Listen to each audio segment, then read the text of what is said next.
One of the highlights of President Bukele's visit to the United States and, well, being in the Oval Office with Donald Trump was when Marco Rubio just destroyed one journalist who was insisting of asking, why won't you take that cute MS-13 gang member from El Salvador back from El Salvador? He did nothing wrong.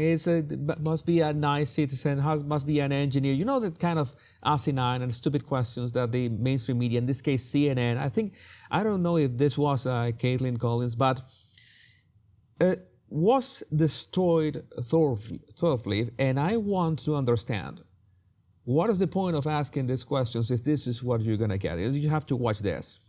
I don't understand what the confusion is. This individual is a citizen of El Salvador. He was illegally in the United States and was returned to his country. That's where you deport people, back to their country of origin, except for Venezuela that wasn't refusing to take people back, or places like that. I can tell you this, Mr. President, no, the foreign policy of the United States is conducted by the President of the United States, not by a court. And no court in the United States has a right to conduct the foreign policy of the United States. It's that simple. Well, I wish it was that simple, but it seems that the courts have an uncanny ability to mess with common sense. End of story. And that's what the Supreme Court held, by the way, to Marco's point. The Supreme Court said exactly what Marco said, that no court has the authority to compel the foreign policy function of the United States.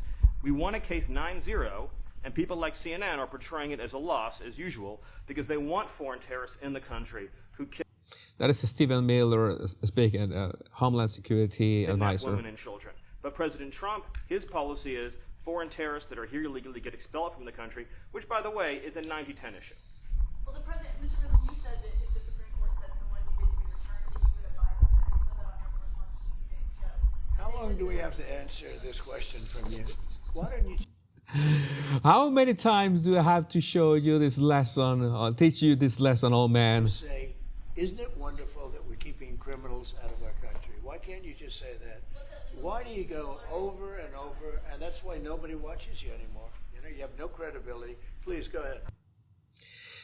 I agree with Stephen Miller when he said that this is a 90-10 issue, and it's like it's beyond an 80-20 issue, in which, you know, that 80% of people agree with this. No matter what, if you are right-leaning or left-leaning, if you are Republican or Democrat, you agree with this, that dangerous gang members, criminals from other countries should be deported. Why would you insist in keeping them inside of the United States? I have no idea, but there are people that insist on this. And a tiny 20%, which is more like a 10%. Like, well, that's it's like the people who insist that children must have the right to decide if they want to chop them some body parts off, if you get what I mean. So this is one of the best examples.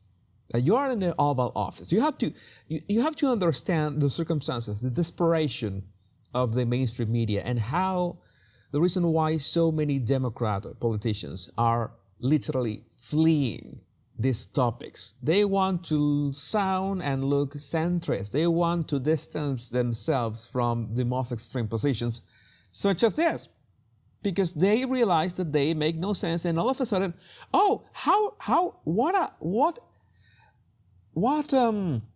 convenient. You're gonna play this without sound. How convenient that all this happened during the Biden-Harris administration and nobody is saying anything about that. I mean, the mainstream media, this was all their fault, letting all these people in, and they are realizing, okay, this were really dangerous people. And by the way, seeing, I should comment about this, but seeing Nayib Bukele and Donald Trump, I remember when Donald Trump was in his campaign and was saying, Bukele is sending criminals to our country. Remember that? And there they are. It's like in my commentary of Bill Mayer's impression of Trump.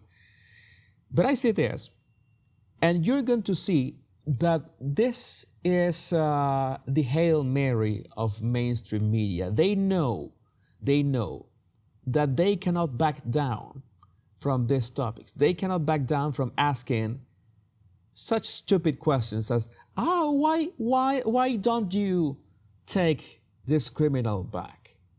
Why aren't you accepting what the Kurds are saying, that you have to take these criminals back? That is never going to fly with people who want peace, who want to feel safe. And as far as I know, if you are a sane person, and maybe even if you are a libtard, you want to feel safe. And no matter how much social justicing you want to do, you want to feel safe. And criminals, there are people who are actually deranged. There are people who are terminally suicidal, have terminal suicidal empathy, who would actually host criminals in their homes, and well, they will pay a very high price for this.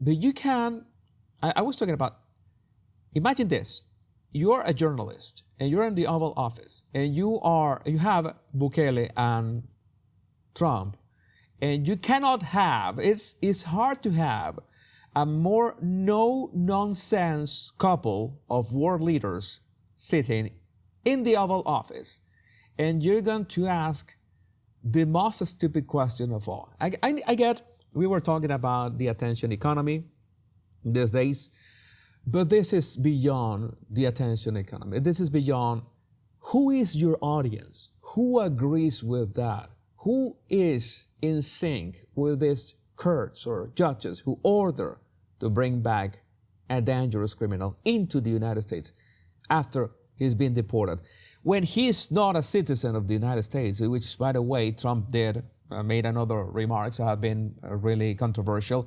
Oh, we're thinking about deporting American criminals as well. I think that was taken, I would like to see the actual quote or see him actually say that. I saw that from a headline, but what he's saying is like maybe they can outsource prisons in other countries, which it has been in talks with El Salvador, in fact. El Salvador can create prisons that can run very cheaply. They can reform some of those criminals while they are not in the United States. I think it's a win-win situation. It's very cheap for the United States. It's a good business for El Salvador. Everybody wins.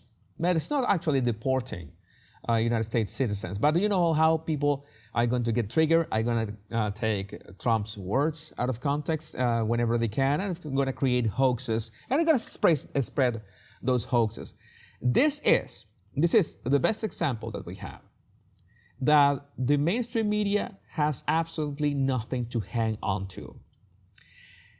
And this is fun to watch, and this is the writing on the wall, that people like Gavin Newsom are saying that, you know what, I might have to rethink my strategy and whatever I'm, talking to my constituents, even if what they are still doing makes no sense. So I would like to know what you think about this in the comments. My name is Jesus Enrique Rosas. I'm the Body Language Guy. Much love and bliss.